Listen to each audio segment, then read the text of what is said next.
Hello అండి, అందరికీ నమస్కారం. తిరుమల తిరుపతి దేవస్థానానికి సంబంధించి సరికొత్త చట్టాన్ని తీసుకురాబోతున్నట్టుగా తెలియవస్తున్న సమాచారం. ఇవాళ అసెంబ్లీలో తిరుమల గురించే చర్చ జరిగింది. ప్రధానంగా నకిలీ నెయ్యి వ్యవహారం గురించి చర్చ జరిగింది. ఇక రాబోయే కాలంలో తిరుమల సాంప్రదాయాలను, నియమ నిబంధనలను ఖచ్చితంగా అమలు చేసేలా, తిరుమలలో ఎలాంటి అపరాధాలు, అపవిత్రత చోటు చేసుకోవడానికి అవకాశం లేకుండా, ఒకవేళ చోటు చేసుకుంటే కారకులను ఇమీడియట్గా శిక్షించే విధంగా ఒక చట్టాన్ని తీసుకురావాలని ఆలోచిస్తున్నట్టుగా తెలియవస్తున్న సమాచారం. ఇప్పుడు పంజాబ్లో అమృత్సర్లో సిక్కుల ఆలయం, మనం గోల్డెన్ టెంపుల్ అని పిలుస్తాం కదా, ఆ టెంపుల్కి ఉన్నటువంటి నియమ నిబంధనల్ని అధ్యయనం చేస్తున్నారట. ఆ నియమ నిబంధనలు చాలా కఠినంగా ఉంటాయి. పైగా అన్యమతస్తులు ఎవరైనా అక్కడికి వెళ్ళి గోల్డెన్ టెంపుల్కి వెళ్ళి దర్శించుకోవాలంటే ఖచ్చితంగా డిక్లరేషన్ ఇవ్వాలి. మేము సిక్కు మతం మీద గౌరవంతోనే ఇక్కడికి వచ్చాము అనేది డిక్లరేషన్ ఇచ్చిన తర్వాతే గోల్డెన్ టెంపుల్లోకి ఎలా ఉంటుంది. తిరుమలలో కూడా అలాంటి నిబంధన ఉంది, అలాంటి సాంప్రదాయం ఉంది. కానీ అది చట్టంగా లేదు, ఒక సాంప్రదాయంగా ఉంది. అన్యమతస్తులు ఎవరైనా దేవుని దర్శించుకోవడానికి వచ్చినప్పుడు డిక్లరేషన్ ఇచ్చే రావాలనేటువంటి నిబంధన, సాంప్రదాయం ఉంది. ఆ డిక్లరేషన్ కూడా పెద్దగా ఏముండదు.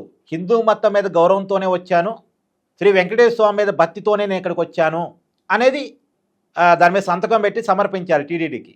కానీ చాలామంది దాన్ని పాటించరు. ఇప్పుడు ఎగ్జాంపుల్ జగన్మోహన్ రెడ్డి గారు ఎప్పుడు కూడా డిక్లరేషన్ ఇవ్వరు. ఆయన హోదాని, ఆయన దర్పాన్ని ప్రదర్శించి డైరెక్ట్గా వెళ్ళి దర్శించుకుంటారు.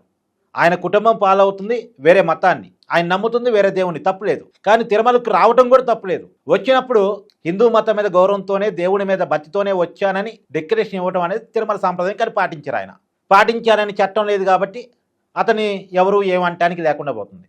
కానీ ఇక రాబోయే కాలంలో అలా కుదరదు.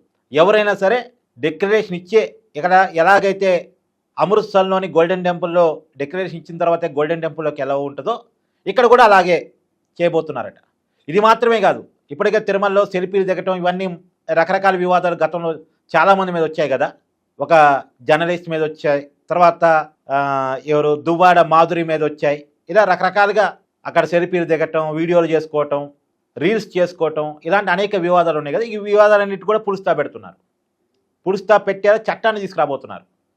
అంటే ఒక్కసారి తిరుమలకి వచ్చిన తర్వాత ఎలా వ్యవహరించాలి, ఎలా వ్యవహరించకూడదు, ఏం చేయాలి, ఏం చేయకూడదు, ఎలా ఉండాలి, ఎలా ఉండకూడదు, వీటికి సంబంధించి కూడా ఆ చట్టంలో రూపొందించబోతున్నారు. ఆ చట్టంలో నిబంధన పెట్టబోతున్నారు.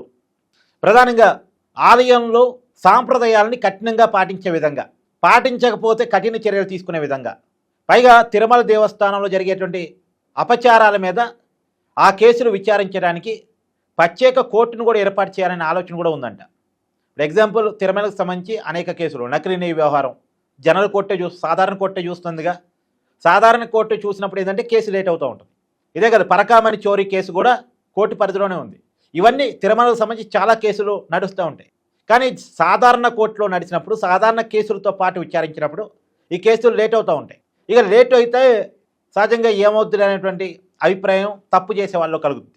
కాబట్టి అలా కాకుండా వెంటనే శిక్షలు పడేలాగా ఒక స్పెషల్ కోర్టు, తిరుమల తిరుపతి దేవస్థానానికి సంబంధించిన కంప్లైంట్ని మాత్రం విచారించడానికి ప్రత్యేక కోర్టు కూడా ఏర్పాటు చేయాలని ఆలోచిస్తున్నారట. ఏదేమైనా హిందువులకు సంబంధించి ఈ దేశంలోనే చాలా ప్రధానమైన ఆలయం తిరుమల.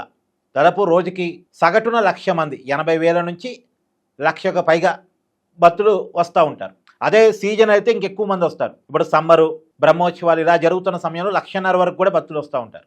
సో ఇంతమంది వస్తుంటారు, దేవుని దర్శించుకుంటూ ఉంటారు, వాళ్ళు కానుకలు ఇస్తూ ఉంటారు. తిరుమలకు వచ్చేసరికి సంపదకి కొదవలేదు. తిరుమలకు వచ్చేసరికి రకరకాల ఇబ్బందులు. తిరుమల ఇబ్బంది పడుతుందల్లా ఫేక్ ప్రచారాల వల్ల, లేదు ఈ అపరాధాల వల్ల తిరుమల ఎప్పటికప్పుడు వివాదాల్లో ఉంటూ వస్తుంది. ఈ వివాదాలకు పులుస్తా పెట్టాలి, ఫేక్ ప్రచారాలకు పులుస్తా పెట్టాలి, అపరాధాలకు పులుస్తా పెట్టాలి. తప్పులు లేకుండా పవిత్రంగా ఉండేలా ఆ దేవస్థానం యొక్క విలువని కాపాడే విధంగా చట్టం ఉండాలి అనేటువంటి ఆలోచనతో కొత్త చట్టాన్ని తీసుకురావాలని ఆలోచిస్తున్నారట. ఇక ఫేక్ ప్రచారాలు కూడా బంద్. తిరుమలకు సంబంధించి తప్పుడు ప్రచారాలు చేస్తే కఠినమైన శిక్షలు ఉంటాయి. అంటే మొన్న కొంతమంది చేశారు కదా, కింద తాగిన బాటిల్ తీసిపోయి పైన కొండ మీద పెట్టి ఇక్కడెవరో తాగి పడేశారని దాని వీడియో తీసి పెట్టడం, ఇలాంటివి చేశారు కదా. లేదు కొండ మీద సిలువ గుర్తునే ఏదో రకరకాల ప్రచారాలు చేశారు కదా. ఇప్పుడు అలాంటి ప్రచారం అంటే ఆధారం లేకుండా ఒక అబద్ధాన్ని ప్రచారం చేస్తే మాత్రం కఠినమైన శిక్షలు ఉంటాయి. సో ఏదేమైనా తిరుమలకు సంబంధించి దాని పవిత్రతను కాపాడే విధంగా, దేవుడి పవిత్రతను కాపాడే విధంగా, ప్రపంచంలో హిందువులంతా కూడా ఆరాధ్య దైవంగా భావించేటువంటి శ్రీ వెంకటేశ్వర స్వామి విలువని కాపాడే విధంగా ఒక చట్టాన్ని అయితే తీసుకురావాలని ఆలోచిస్తున్నారట. మరి ఆ చట్టం ఎప్పుడు వస్తుంది, ఏంటి, దాని విధి విధానాలు ఎలా ఉంటాయి అనేది ఆ చట్టం వచ్చిన తర్వాత మాట్లాడుకునేటువంటి ప్రయత్నం. ఏదేమైనా ఇక ఫేక్ ప్రచారాలకి, అపరాధాలకి పులిస్తా పడే అవకాశం ఉంటుంది ఈ చట్టం వస్తే అనేది మాత్రం మనం నమ్మాల్సిన అవసరం ఉంది. Thank you.